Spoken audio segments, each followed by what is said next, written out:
Mahmoud Mohammed Isa Mohammed lived in Canada peacefully for 26 years without committing a single crime.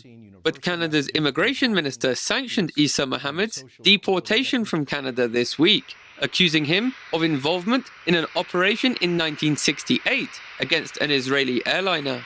The incident in question involved a plane full of many former members of the Israeli military. It came just 1 year after Israel had brutally seized much of Palestine, Egypt and Syria in the so-called Six-Day War. You need to defend yourself.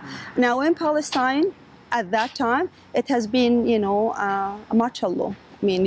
So it started these groups outside, armed groups, armed resistance against Israel's such operation and in a certain, especially in the 60s and 70s.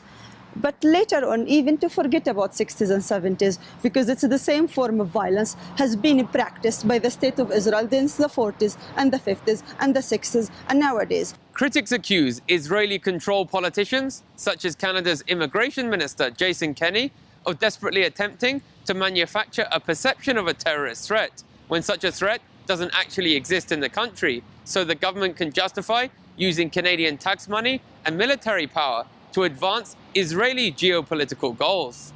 Canada's immigration minister stands accused of using Canada's immigration law as a weapon to eradicate any potential threats to Israeli hegemony in Canada.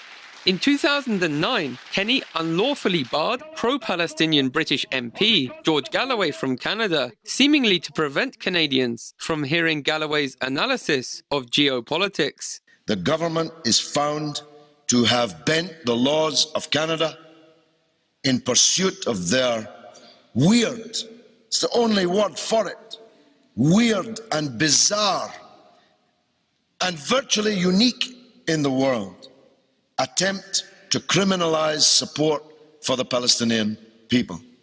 If you are in a war, there is rules of war applying. But when it comes for Palestinian, when he's trying to defend himself, then the description is there. He's a terrorist. Even if he's defending his kids, he's a terrorist.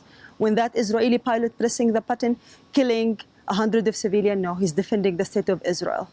Even though the Greek courts overturned any convictions Isa Mohammed had for his alleged involvement in the 1968 operation, Jason Kenney repeatedly told the Canadian public that the stateless Palestinian was a, quote, convicted terrorist, presumably to curry favor with Israel's well-heeled supporters in Canada. Joshua Blakeney, Press TV, Calgary.